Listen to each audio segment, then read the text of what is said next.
The Tower of the Elephant by Robert E. Howard.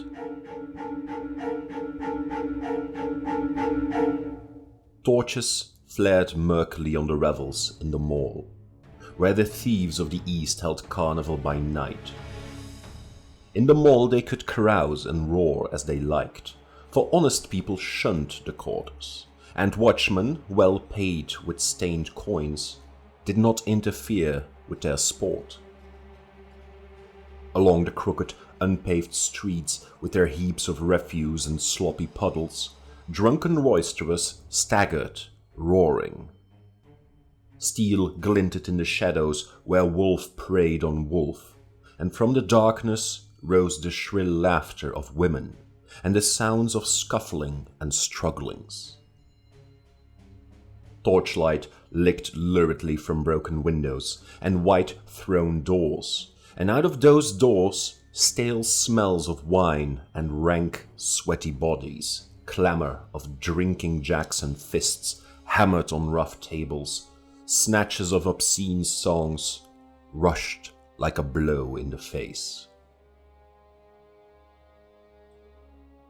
In one of these dens, merriment thundered to the low smoke-stained roof, where rascals gathered in every stage of rags and tatters, furtive cut-purses, leering kidnappers, quick-fingered thieves, swaggering bravos with their wenches, strident-voiced women clad in tawdry finery.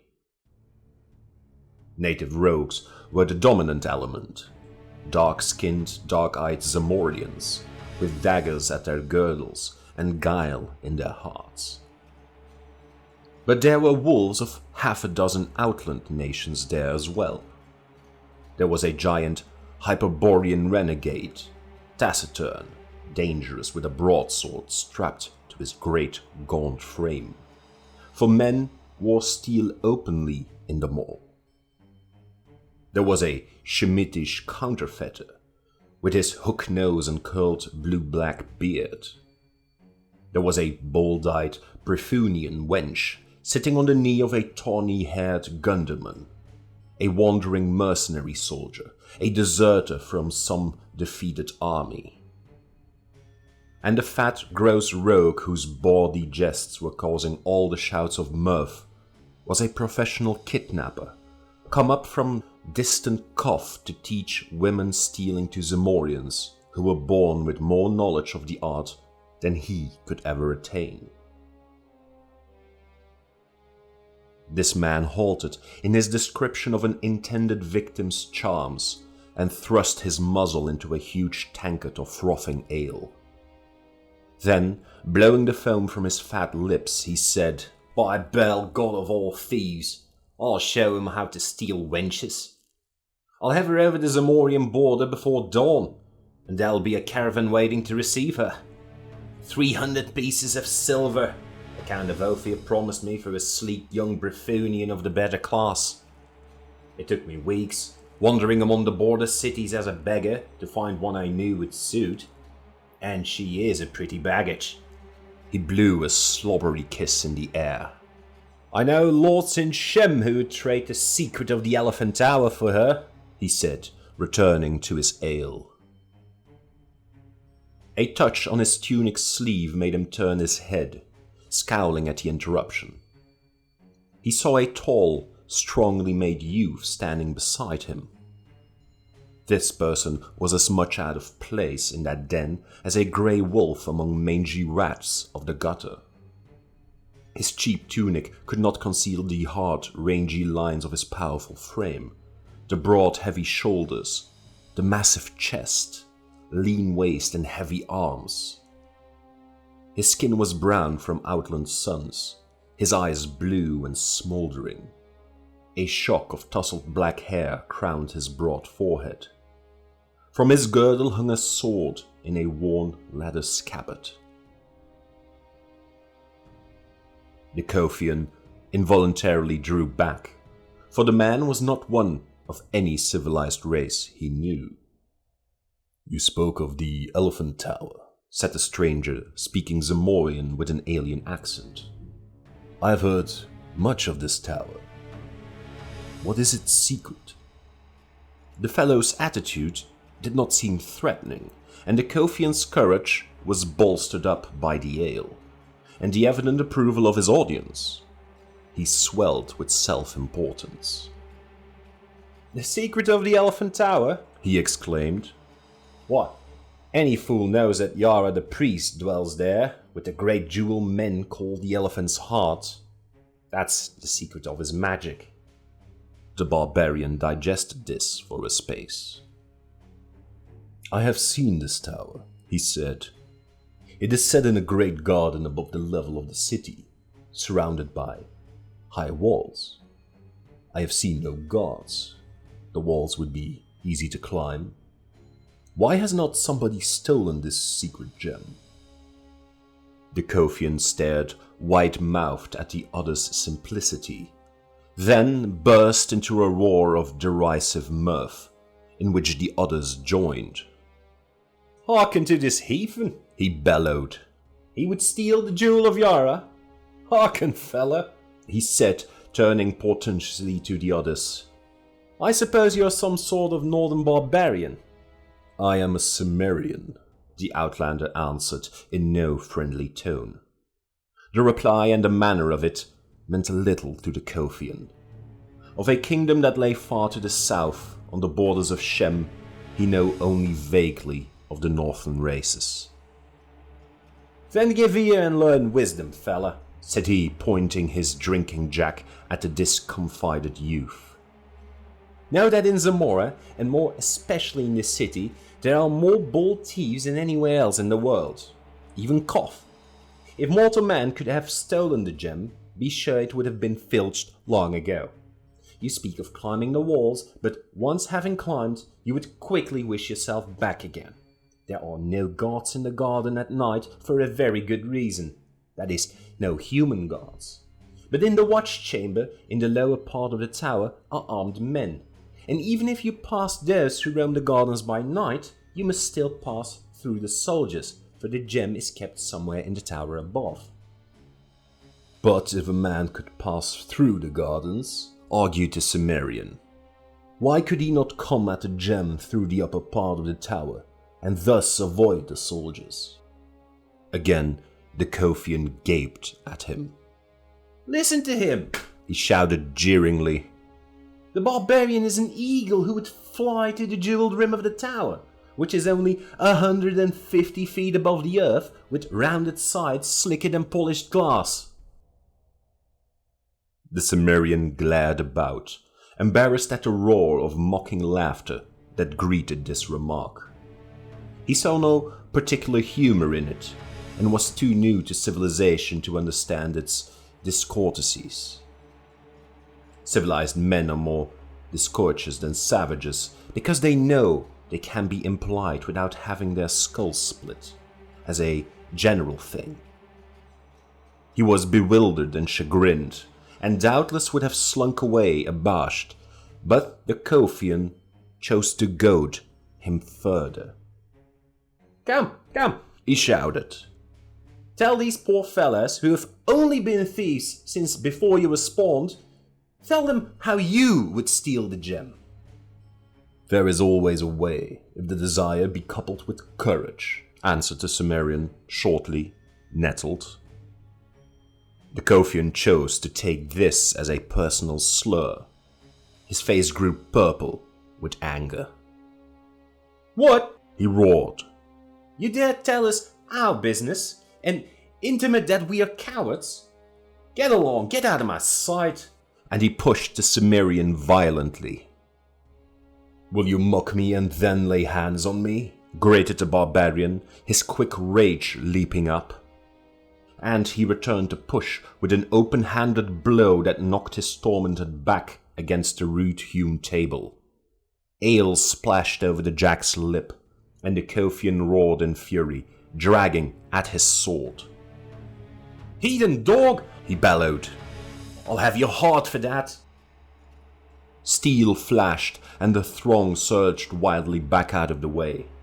In their flight, they knocked over the single candle, and the den was plunged in darkness, broken by the crash of upset benches, drum of flying feet, shouts, oaths of people tumbling over one another, and a single strident yell of agony that cut the din like a knife.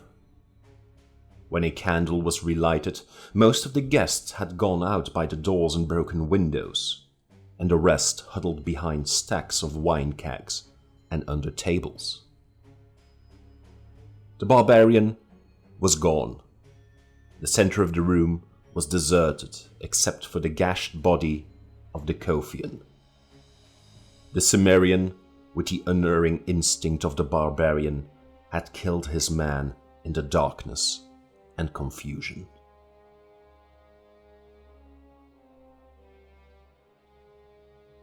The lurid lights and drunken revelry fell away behind the Cimmerian. He had discarded his torn tunic and walked through the night naked, except for a loincloth and his high-strapped sandals. He moved with the supple ease of a great tiger, his steely muscles rippling under his brown skin. He had entered the part of the city reserved for the temples. On all sides of him they glittered white in the starlight. Snowy marble pillars and golden domes and silver arches, shrines of Zamora's myriad strange gods. He did not trouble his head about them. He knew that Zamora's religion, like all things of a civilized, long-settled people, was intricate and complex, and had lost most of the pristine essence in a maze of formulas and rituals. He had squatted for hours in the courtyard of the philosophers, listening to the arguments of theologians and teachers, and come away in a haze of bewilderment, sure of only one thing, and that they were all touched in the head. His gods were simple and understandable. Crom was their chief, and he lived on a great mountain, whence he sent forth dooms and death. It was useless to call on Crom, because he was a gloomy, savage god, and he hated weaklings. But he gave a man courage at birth, and the will and might to kill his enemies, which, in the Cimmerian's mind, was all any god should be expected to do. His sandaled feet made no sound on the gleaming pave. No watchman passed, for even the thieves of the mall shunned the temples, where strange dooms had been known to fall on violators. Ahead of him he saw, looming against the sky, the Tower of the Elephant. He mused, wondering why it was so named. No one seemed to know. He had never seen an elephant, but he vaguely understood that it was a monstrous animal, with a tail in front as well as behind. This a wandering Shemite had told him, swearing that he had seen such beasts by the thousands in the country of the Harcanians. But all men knew what liars were the men of Shem. At any rate, there were no elephants in Zamora. The shimmering shaft of the tower rose frostily in the stars. In the sunlight it shone so dazzlingly that few could bear its glare, and men said it was built of silver. It was round, a slim, perfect cylinder, 150 feet in height, and its rim glittered in the starlight with the great jewels which crusted it. The tower stood among the waving exotic trees of a garden raised high above the general level of the city. A high wall enclosed this garden, and outside the wall was a lower level, likewise enclosed by a wall. No light shone forth. There seemed to be no windows in the tower, at least not above the level of the inner wall. Only the gems high above sparkled frostily in the starlight. Shrubbery grew thick outside the lower or outer wall. The Cimmerian crept close and stood beside the barrier, measuring it with his eyes. It was high, but he could leap and catch the coping with his fingers. Then it would be child's play to swing himself up and over, and he did not doubt that he could pass the inner wall in the same manner. But he hesitated at the thought of the strange perils which was said to await within. These people were strange and mysterious to him. They were not of his kind, not even of the same blood as the more westerly Brythunians, Nemedians, Kothians, and Aquilonians, whose civilized mysteries had awed him in times past. The people of Zamora were very ancient, and from what he had seen of them, very evil. He thought of Yara, the high priest, who worked strange dooms from this jeweled tower, and the Cimmerian's hair prickled as he remembered the tale told by a drunken page of the court. How Yara had laughed in the face of a hostile prince, and held up a glowing, evil gem before him, and how rays shot blindingly from that unholy jewel to envelop the prince, who screamed and fell down, and shrank to a withered, blackened lump that changed to a black spider which scampered wildly about the chamber until Yara set his heel upon it. Yara came not often from his tower of magic, and always to work evil on some man or some nation. The king of Zamora feared him more than he feared death, and kept himself drunk all the time because that fear was more than he could endure sober. Yara was very old, centuries old, men said, and added that he would live forever because of the magic of his gem, which men called the heart of the elephant, for no better reason that they named his hold the Elephant's Tower. The Cimmerian, engrossed in these thoughts, shrank quickly against the wall.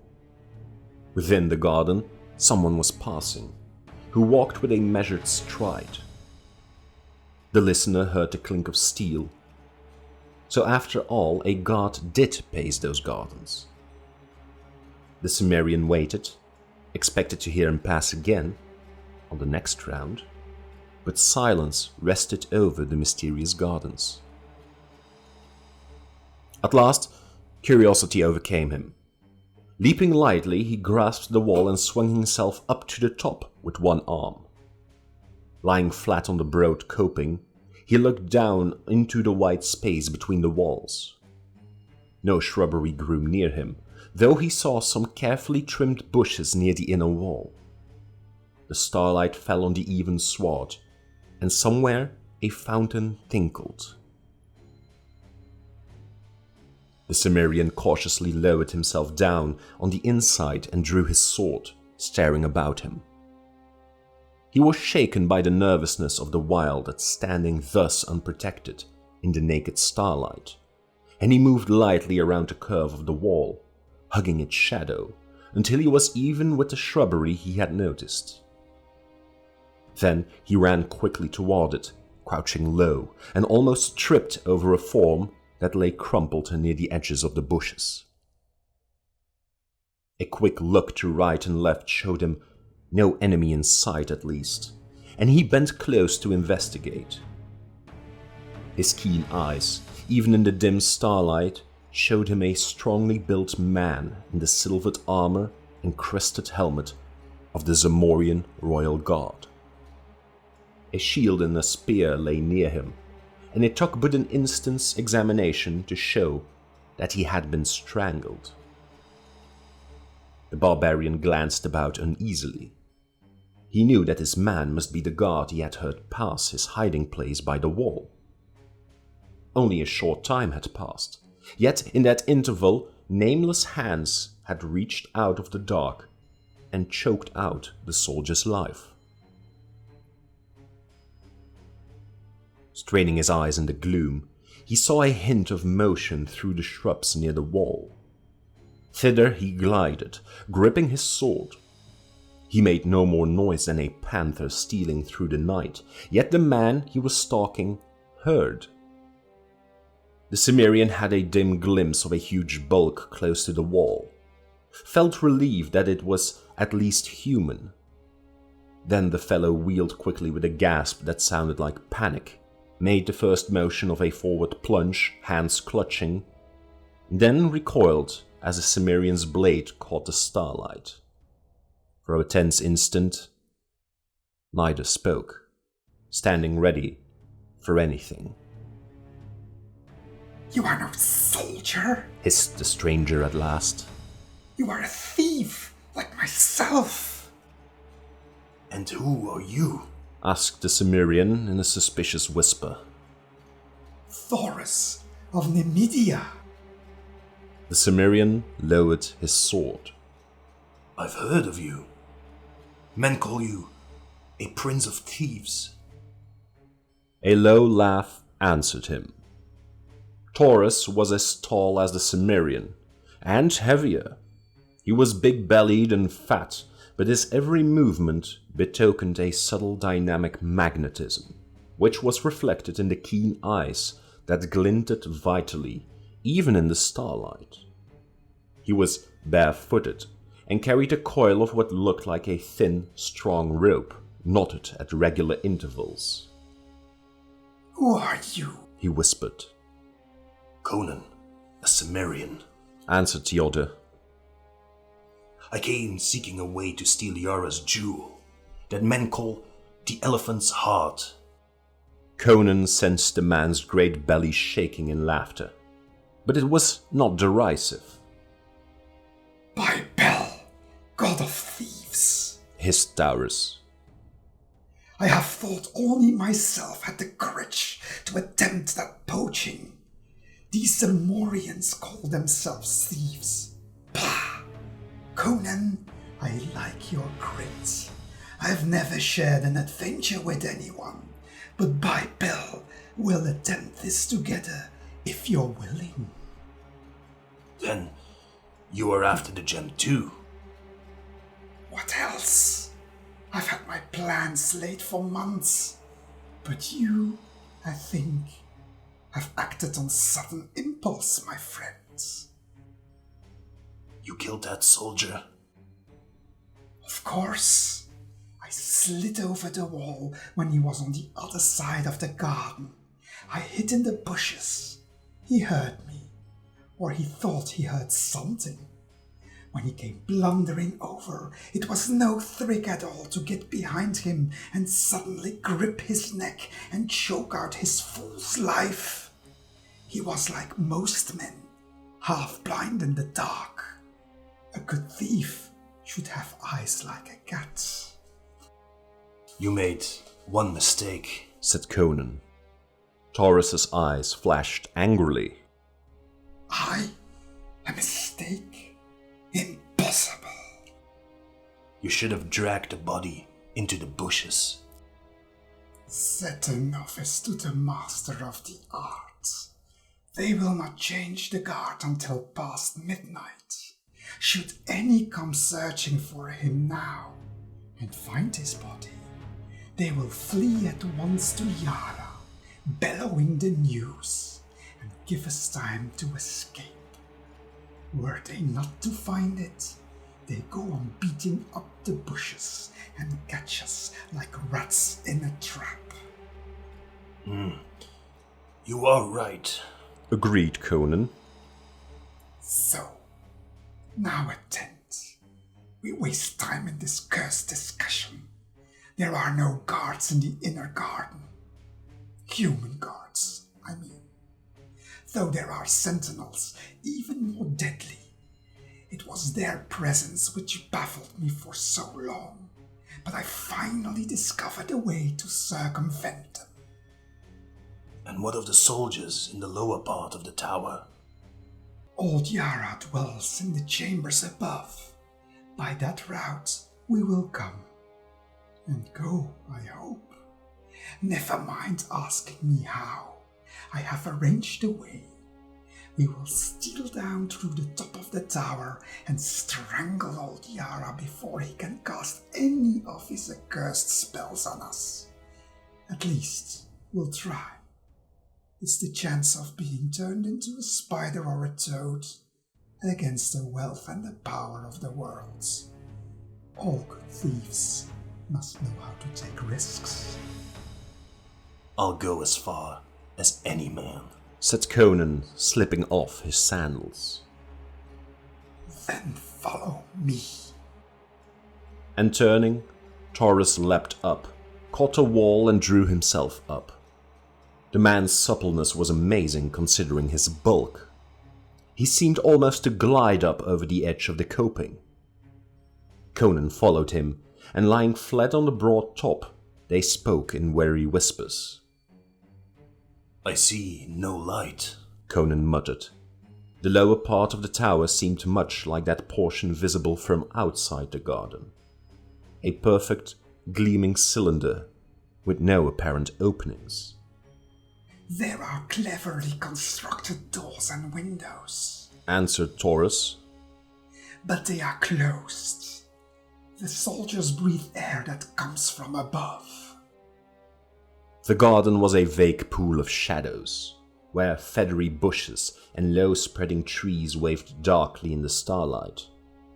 Conan's weary soul felt the aura of waiting menace that brooded over it. He felt a burning glare of unseen eyes, and he caught a subtle scent that made the short hairs of his neck instinctively bristle, as a hunting dog bristles at the scent of an ancient enemy. Follow me, whispered Taurus. Keep behind me, as you value your life. Taking what looked like a copper tube from his girdle, the Nemedian dropped lightly to the sword inside the wall.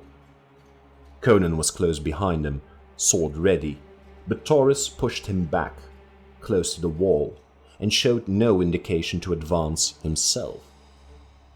His whole attitude was of tense expectancy, and his gaze, like Conan's, was fixed on the shadowy mass of shrubbery a few yards away.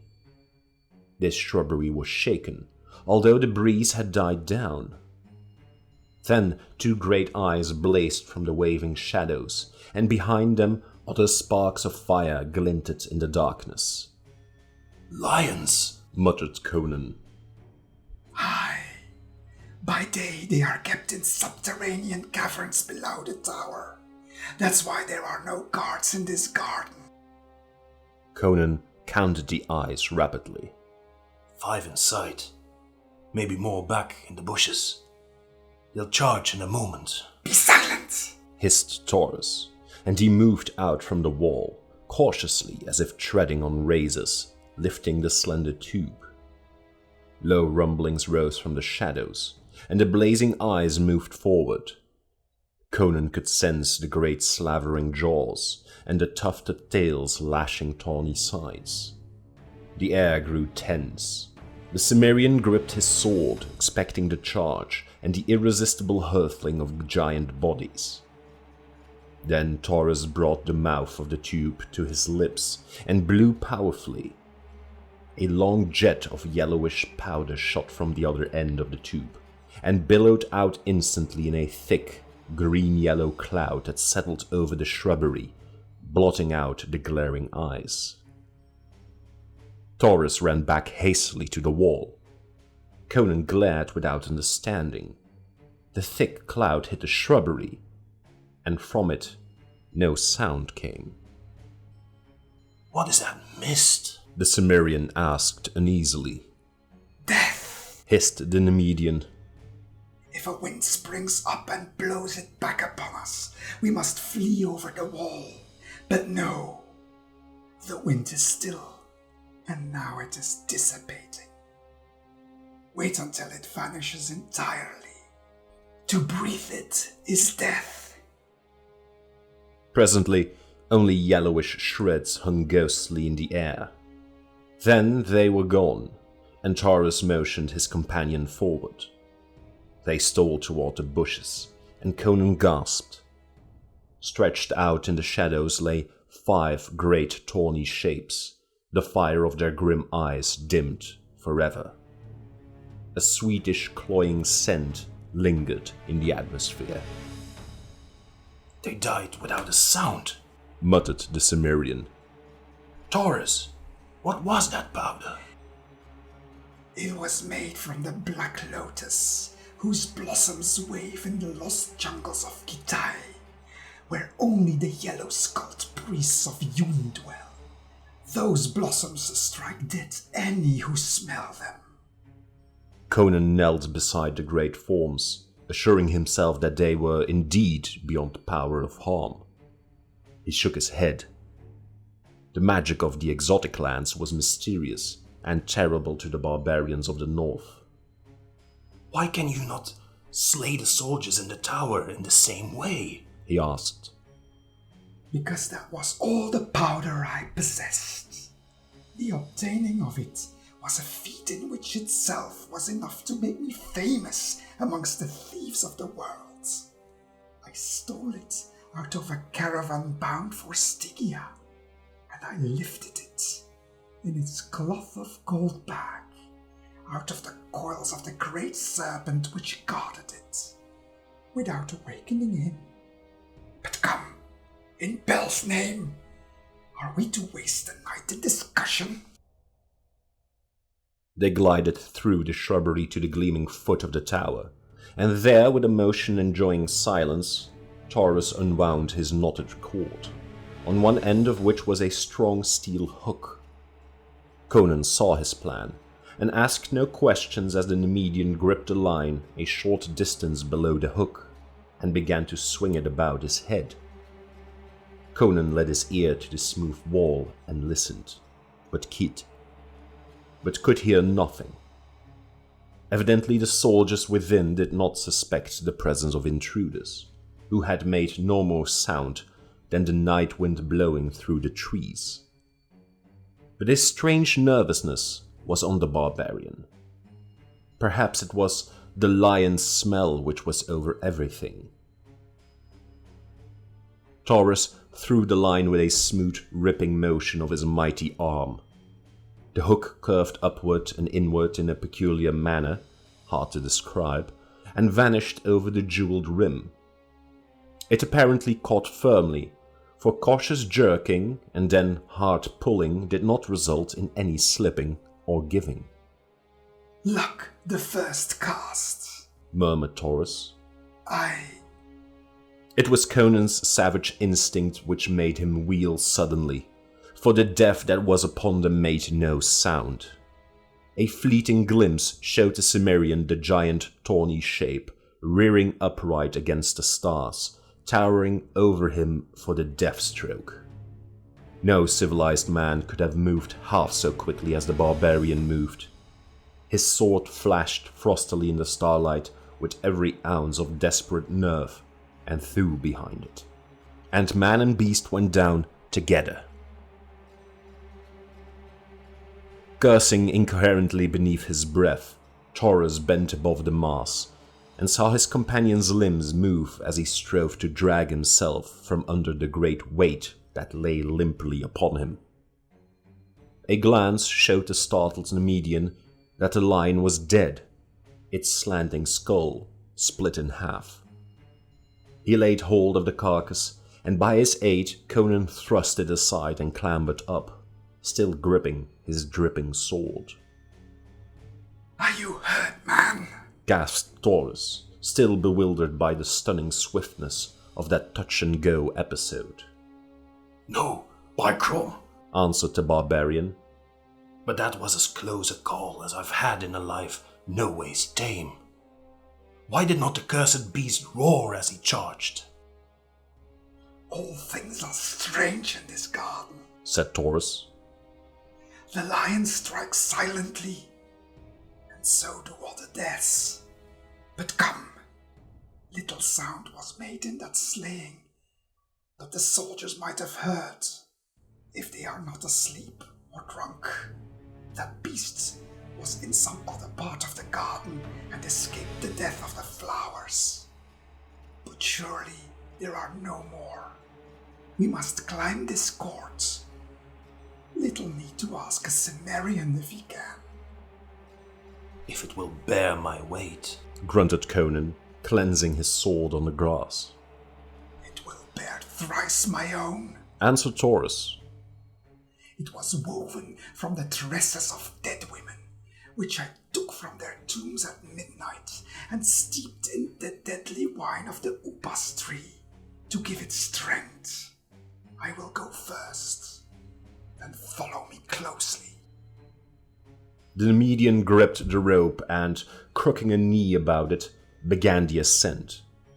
He went up like a cat, belying the apparent clumsiness of his bulk. The Cimmerian followed. The cord swayed and turned on itself, but the climbers were not hindered. Both had made more difficult climbs before. The jeweled rim glittered high above them, jutting out from the perpendicular, a fact which added greatly to the ease of the ascent. Up and up they went, silently, the lights of the city spreading out further and further to their sight as they climbed, the stars above them more and more dimmed by the glitter of the jewels along the rim. Now Taurus reached up a hand and gripped the rim itself, pulling himself up and over. Conan paused a moment on the very edge, fascinated by the great frosty jewels whose gleams dazzled his eyes.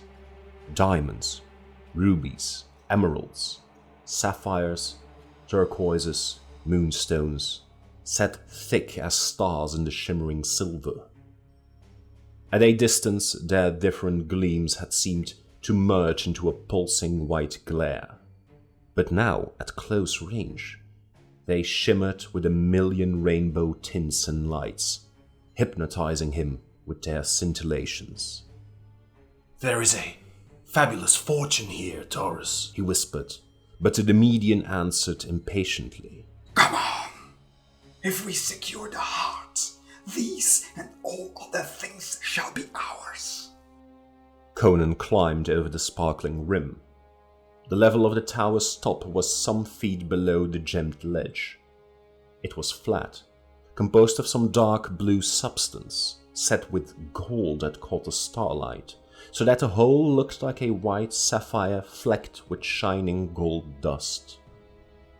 Across from the point where they had entered, there seemed to be a sort of chamber built upon the roof. It was of the same silvery material as the walls of the tower, adorned with designs worked in smaller gems. Its single door was of gold, its surface cut in scales and crusted with jewels that gleamed like ice. Conan cast a glance at the pulsing ocean of lights which spread far below them, then glanced at Taurus. The Nemedian was drawing up his cord and coiling it. He showed Conan where the hook had caught. A fraction of an inch of the point had sunk under a great blazing jewel on the inner side of the rim. Luck was with us again, he muttered. One would think that our combined weight would have torn that stone out. Follow me. The real risks of the venture begin now. We are in the serpent's lair, and we do not know where he lies hidden. Like stalking tigers, they crept across the darkly gleaming floor and halted outside the sparkling door. With a deft and cautious hand, Taurus tried it. It gave without resistance, and the companions looked in, tensed for anything. Over the Nemedian's shoulder, Conan had a glimpse of a glittering chamber, the walls, ceiling and floor of which were crusted with great white jewels which lighted it brightly, and which seemed its only illumination. It seemed empty of life. Before we cut off our last retreat, hissed Taurus, go to the rim and look over on all sides. If you see any soldiers moving in the gardens or anything suspicious, return and tell me. I will await you within this chamber. Conan saw scant reason in this, and a faint suspicion of his companion touched his weary soul. But he did as Taurus requested. As he turned away, the The Nemedian slipped inside the door and drew it shut behind him. Conan crept about the rim of the tower, returning to his starting point without having seen any suspicious movement in the vaguely waving sea of leaves below. He turned toward the door. Suddenly, from within the chamber, there sounded a strangled cry. The Cimmerian leapt forward, electrified. The gleaming door swung open and Taurus stood framed in the cold blaze behind him. He swayed, and his lips parted, but only a dry rattle burst from his throat. Catching at the golden door for support, he lurched out upon the roof, then fell headlong, clutching at his throat. The door swung to behind him. Conan, crouching like a panther at bay, saw nothing in the room behind the stricken Nemedian in the brief instant the door was partly open, unless it was not a trick of the light which made it seem as if a shadow darted across the gleaming door. Nothing followed Taurus out on the roof, and Conan bent above the man. The Nemedian stared up with dilated, glazing eyes that somehow held a terrible bewilderment. His hands clawed at his throat, his lips slobbered and gurgled. Then suddenly he stiffened, and the astounded Cimmerian knew that he was dead. And he felt that Taurus had died without knowing what manner of death had stricken him. Conan glared bewilderedly at the cryptic golden door. In that empty room, with its glittering jeweled walls, death had come to the Prince of Thieves as swiftly and mysteriously as he had dealt doom to the lions in the gardens below. Gingerly, the barbarian ran his hands over the man's half-naked body, seeking a wound. But the only marks of violence were between his shoulders, high up near the base of his bull neck. 3 small wounds, which looked as if 3 nails had been driven deep in the flesh, and then withdrawn. The edges of these wounds were black, and a faint smell as of putrefaction was evident. Poisoned darts, thought Conan, but in that case the missiles should be still in the wounds. Cautiously, he stole toward the golden door, pushed it open, and looked inside. The chamber lay empty, bathed in the cold, pulsing glow of the myriad jewels. In the very center of the ceiling, he idly noted a curious design. A black 8-sided pattern, in the center of which 4 gems glittered with a red flame unlike the white blaze of the other jewels. Across the room, there was another door, like the one in which he stood, except that it was not carved in the scale pattern. Was it from that door that death had come? And having struck down its victim, had it retreated by the same way? Closing the door behind him, the Cimmerian advanced into the chamber. His bare feet made no sound on the crystal floor.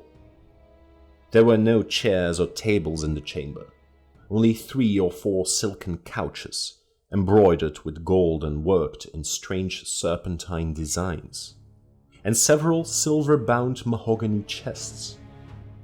Some were sealed with heavy golden locks. Others lay open, their carven lids thrown back, revealing heaps of jewels in a careless riot of splendor to the Cimmerian's astounded eyes. Conan swore beneath his breath. Already he had looked upon more wealth that night than he had ever dreamt existed in all of the world, and he grew dizzy thinking of what must be the value of that jewel he sought. He was in the center of the room now, going stooped forward, head thrust out warily, sword advanced, when again death struck at him soundlessly. A flying shadow that swept across the gleaming floor was his only warning, and his instinctive sidelong leap all that saved his life. He had a flashing glimpse of a hairy black horror that swung past him with a clashing of frothing fangs, and something splashed on his bare shoulder that burned like drops of liquid hellfire. Springing back, sword high, he saw the horror strike the floor, wheel and scuttle toward him with appalling speed. A gigantic black spider, such as men see only in nightmare dreams.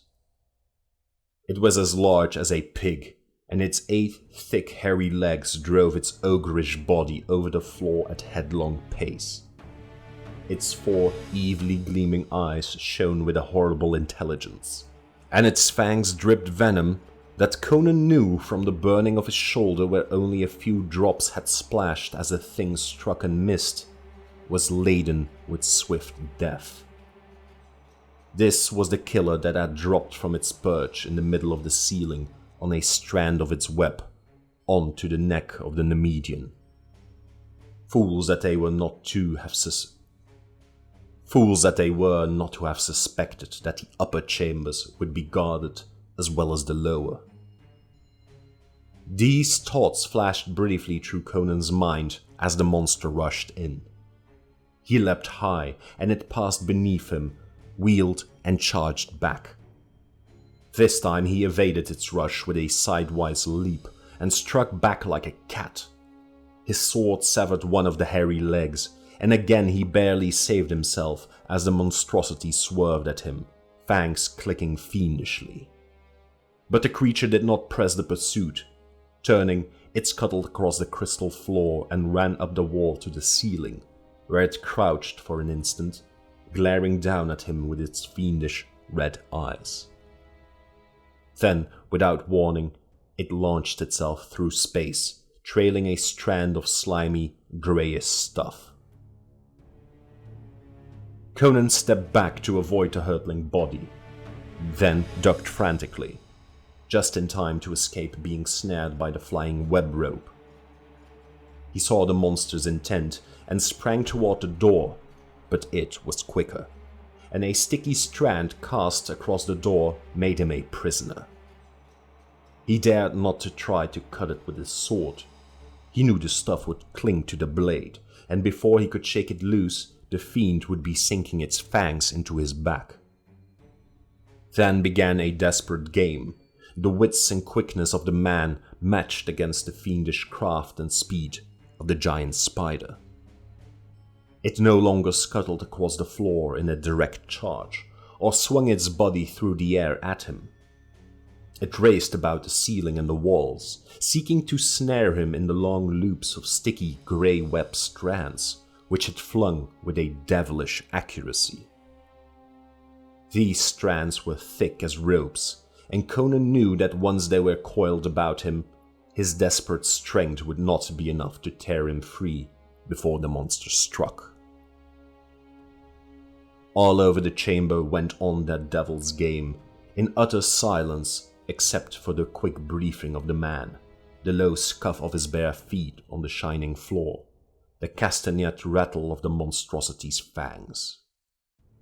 The grey strands lay in coils on the floor. They were looped along the walls. They overlaid the jeweled chests and silken couches, and hung in dusky festoons from the jeweled ceiling. Conan's steel-trap quickness of eye and muscle had kept him untouched, though the sticky loops had passed him so close they rasped his naked hide. He knew he could not always avoid them.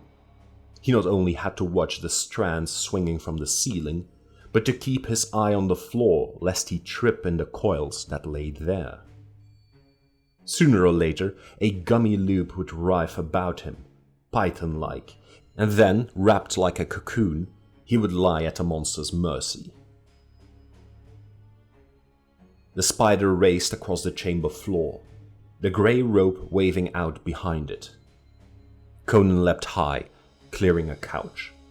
With a quick wheel, the fiend ran up the wall, and the strand, leaping off the floor like a lithe thing, whipped about the Cimmerian's ankle. He caught himself on his hands as he fell, jerking frantically at the web which held him like a pliant vice or the coil of a python. The hairy devil was racing down the wall to complete its capture. Stung to frenzy, Conan caught up a jeweled chest and hurled it with all its strength. It was a move the monster was not expecting. Full in the midst of the branching black legs, the massive missile struck, smashing against the wall with a muffled, sickening crunch. Blood and greenish slime spattered, and the shattered mass fell with the burst gem chest to the floor. The crushed black body lay among the flaming riot of jewels that spilled over it. The hairy legs moved aimlessly. The dying eyes glittered redly among the twinkling gems. Conan glared about, but no other horror appeared, and he set himself to working free of the web.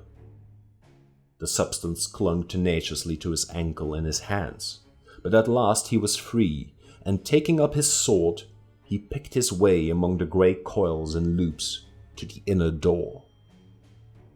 What horrors lay within he did not know. The Cimmerian's blood was up, and since he had come so far and overcome so much peril, he was determined to go through to the grim finish of the adventure, whatever that might be.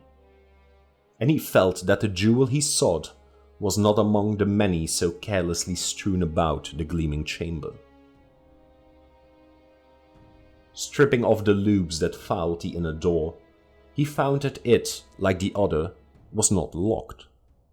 He wondered if the soldiers below were still unaware of his presence. Well, he was high above their heads, and if tales were to be believed, they were used to strange noises in the tower above them.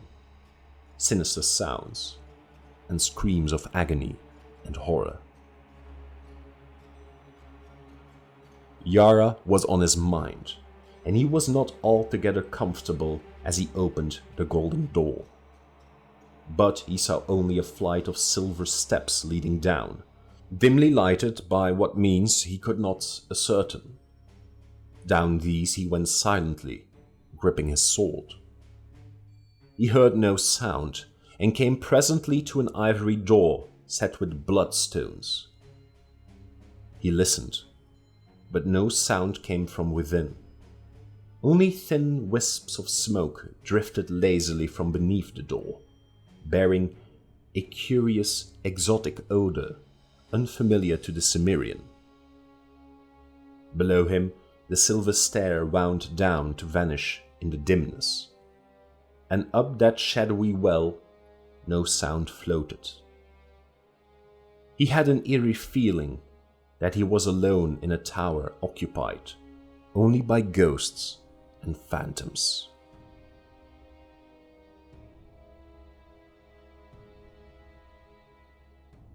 Cautiously he pressed against the ivory door, and it swung silently inward.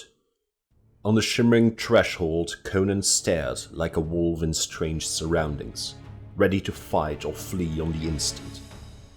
He was looking into a large chamber with a domed golden ceiling. The walls were of green jade, the floor of ivory, partly covered up by thick rugs.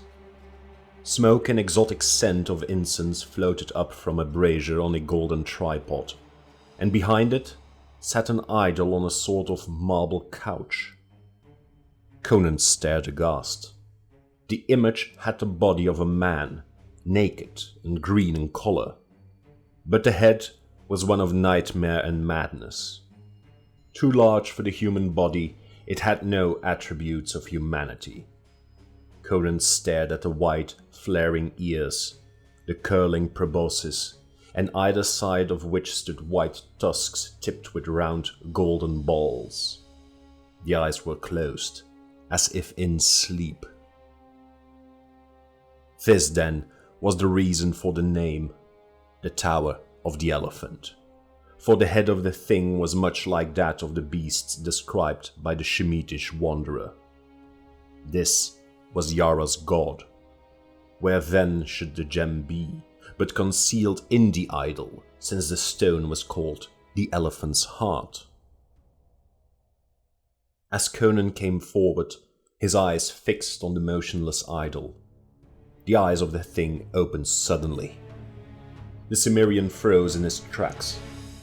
It was no image. It was a living thing, and he was trapped in its chamber. That he did not instantly explode in a burst of murderous frenzy is a fact that measures his horror, which paralyzed him where he stood. A civilized man in his position would have sought doubtful refuge in the conclusion that he was insane. It did not occur to the Cimmerian to doubt his senses.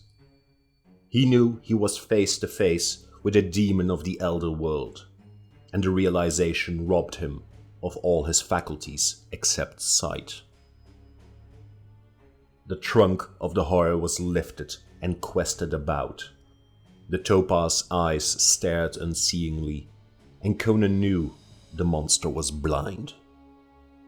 With the thought came a thawing of his frozen nerves, and he began to back silently toward the door.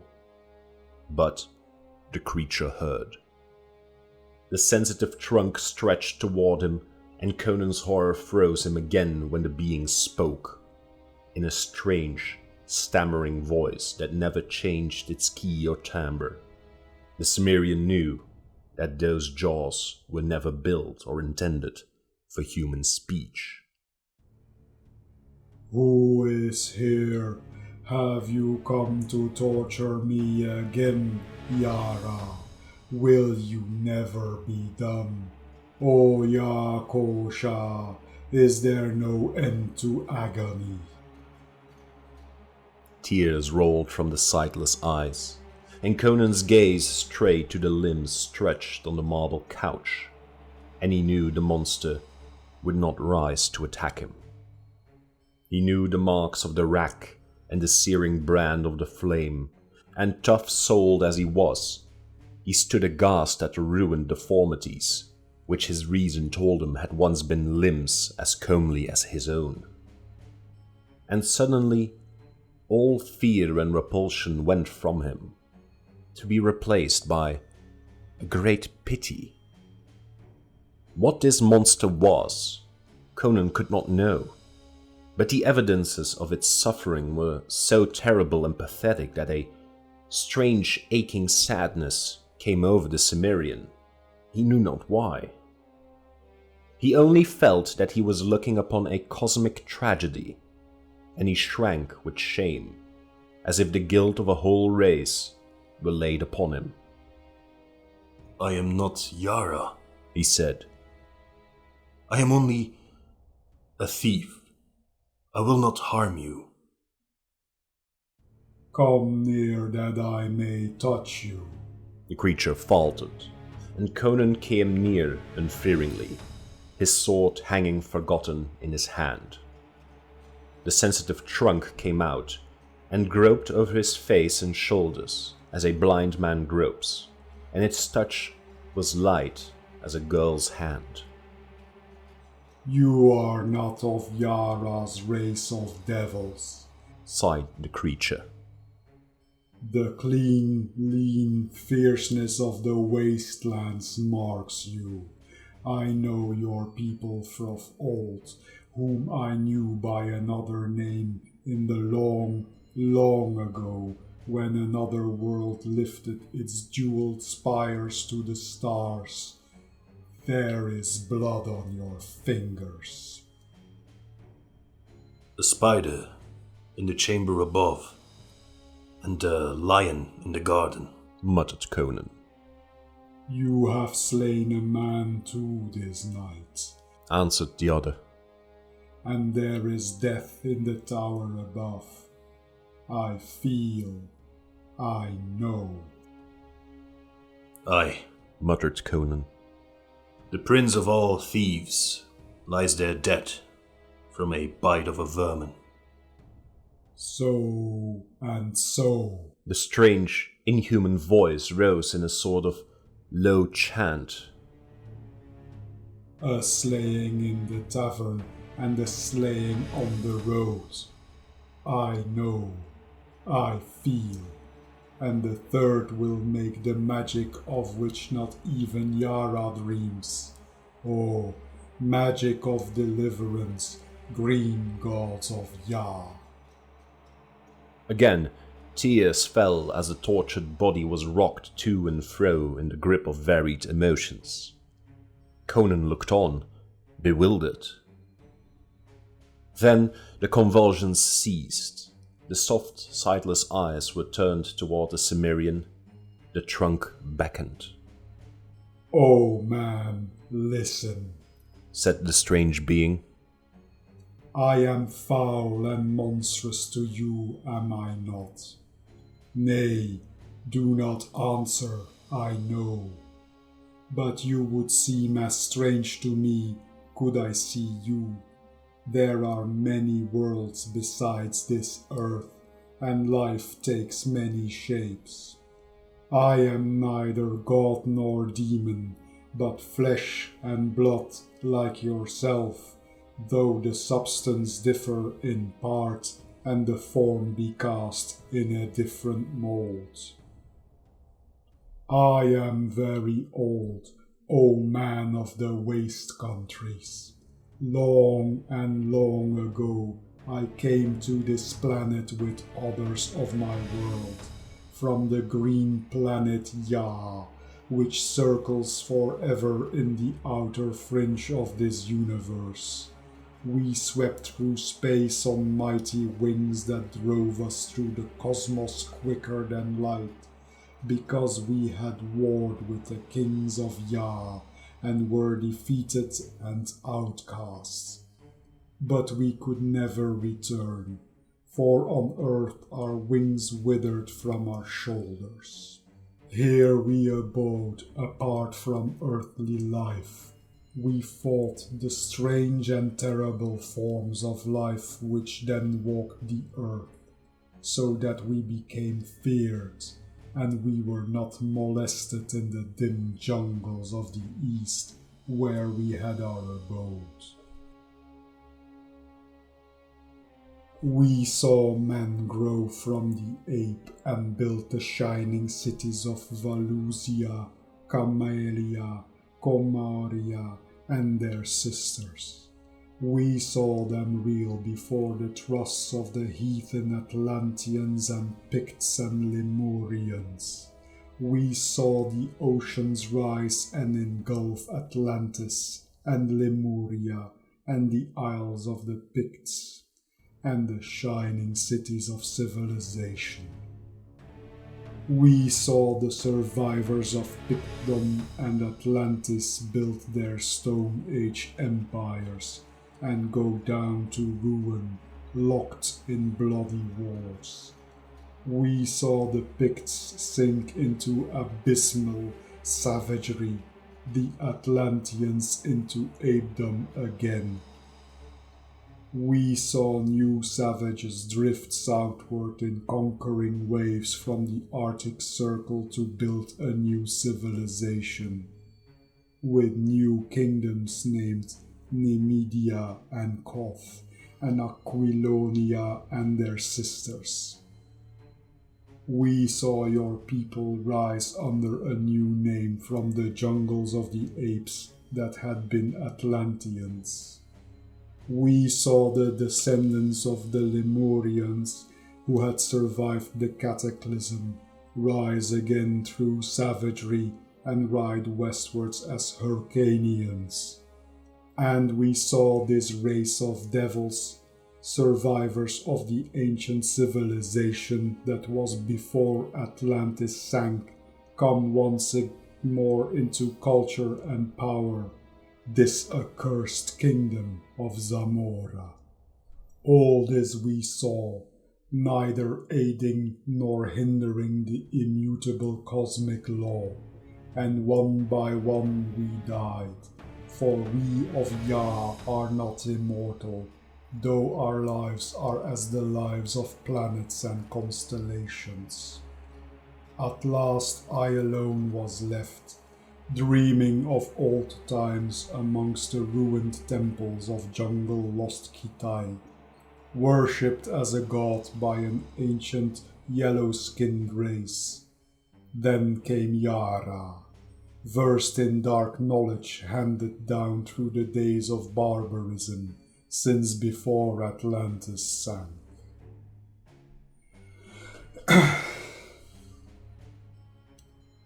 First he sat at my feet and learned wisdom, but he was not satisfied with what I taught him, for it was white magic, and he wished evil lore to enslave kings and glut a fiendish ambition. I would teach him none of the black secrets I had gained, through no wish of mine, through the eons. But his wisdom was deeper than I had guessed. With guile gotten amongst the dusky tomes of dark Stygia, he trapped me in divulging a secret I had not intended to bear, and turning my own power upon me, he enslaved me. Ah, gods of Yah, my cup has been bitter since that hour. He brought me from the lost jungles of Kitai, where the grey apes danced to the pipes of the yellow priests, and offerings of fruit and wine heaped my broken altars. No more was I a god to kindly jungle folk. I was a slave to a devil in human form. Again, tears stole from the unseeing eyes. He penned me in this tower which at his command I built for him in a single night. By fire and rack he mastered me, and by strange unearthly tortures you would not understand. In agony I would long ago have taken my own life, if I could, but he kept me alive, mangled, blinded, and broken, to do his foul bidding. And for 300 years I have done his bidding, from this marble couch, blackening my soul with cosmic sins, and staining my wisdom with crimes, because I had no other choice. Yet not all my ancient secrets has he wrested from me, and my last gift shall be the sorcery of the blood and the jewel. For I feel the end of time draw near. You are the hand of fate. I beg of you, take the gem you will find on yonder altar. Conan turned to the gold and ivory altar indicated, and took up a great round jewel, clear as crimson crystal, and he knew that this was the heart of the elephant. Now for the great magic, the mighty magic, such as earth has not seen before and shall not see again through a million of millenniums. By my lifeblood I conjure it, by blood born on the green breast of Yah, dreaming far poised in the great blue vastness of space. Take your sword, man, and cut out my heart, then squeeze it so that the blood will flow over the red stone. Then go you down these stairs and enter the ebony chamber where Yara sits, wrapped in Helota's dreams of evil. Speak his name and he will awaken. Then lay this gem before him and say, Yah Kosha gives you one last gift and a last enchantment. Then you get from the tower quickly. Fear not, your way shall be made clear. The life of man is not the life of Yah, nor is human death the death of Yah. Let me be free of this cage of broken, blind flesh, and I will once more be Yoga of Yah, morning crowned and shining, with wings to fly, and feet to dance, and eyes to see, and hands to break. Uncertainly, Conan approached, and Yakosha or Yoga, as if sensing his uncertainty, indicated where he should strike. Conan set his teeth and drove the sword deep. Blood streamed over the blade and his hand, and the monster started convulsively, then lay back quite still. Sure that life had fled, at least life as he understood it, Conan set to work on his grisly task and quickly brought forth something that he felt must be the strange being's heart, though it differed curiously from any he had ever seen. Holding the pulsing organ over the blazing jewel, he pressed it with both hands, and a rain of blood fell on the stone. To his surprise, it did not run off, but soaked into the gem as water is absorbed by a sponge. Holding the jewel gingerly, he went out of the fantastic chamber and came upon the silver steps. He did not look back. He instinctively felt that some transmutation was taking place in the body on the marble couch, and he further felt that it was of a sort not to be witnessed by human eyes. He closed the ivory door behind him and without hesitation descended the silver steps. It did not occur to him to ignore the instructions given him. He halted at an ebony door, in the center of which was a grinning silver skull, and pushed it open. He looked into a chamber of ebony and jet, and saw on a black silken couch a tall, spare form reclining. Yara the priest and sorcerer lay before him, his eyes open and dilated with the fumes of the yellow lotus, far staring, as if fixed on gulfs and nighted abysses beyond human ken. "Yara," said Conan like a judge pronouncing doom. "Awaken." The eyes cleared instantly and became cold and cruel as a vulture's. The tall silken-clad form lifted erect and towered gauntly above the Cimmerian. "Dog," his hiss was like the voice of a cobra. "what do you here?" Conan laid the jewel on the ebony table. "He who sent this gem bade me say, Yakosha gives you a last gift and a last enchantment."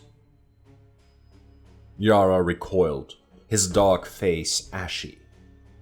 The jewel was no longer crystal clear. Its murky depths pulsed and throbbed, and curious smoky waves of changing color passed over its smooth surface.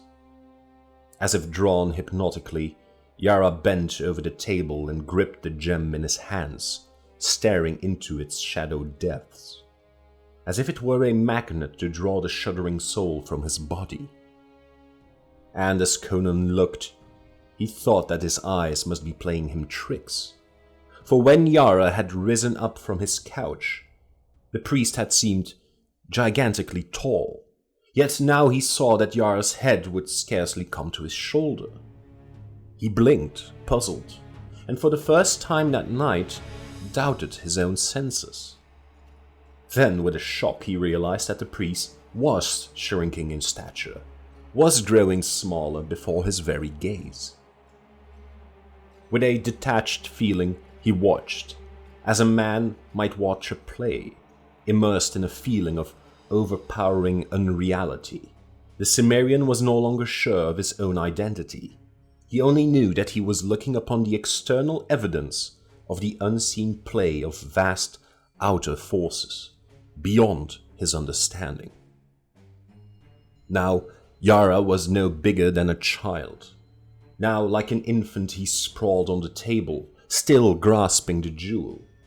And now the sorcerer suddenly realized his fate, and he sprang up, releasing the gem. But still, he dwindled. and Conan saw a tiny pygmy figure rushing wildly about the ebony tabletop, waving tiny arms and shrieking in a voice that was like the squeak of an insect. Now he had shrunk until the great jewel towered above him like a hill, and Conan saw him cover his eyes with his hands as if to shield them from the glare, as he staggered about like a madman. Conan sensed that some unseen magnetic force was pulling Yara to the gem. Thrice he raced wildly about it in a narrowing circle. Thrice he strove to turn and run out across the table. Then, with a scream that echoed faintly in the ears of the watcher, the priest threw up his arms and ran straight toward the blazing globe. Bending close, Conan saw Yara clamber up the smooth, curving surface, impossibly, like a man climbing a glass mountain. Now the priest stood on the top, still with tossing arms, invoking what grisly names only the gods know.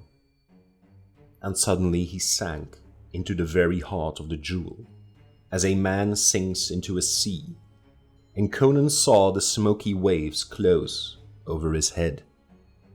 Now he saw him in the crimson heart of the jewel, once more crystal clear, as a man sees a scene far away, tiny with great distance.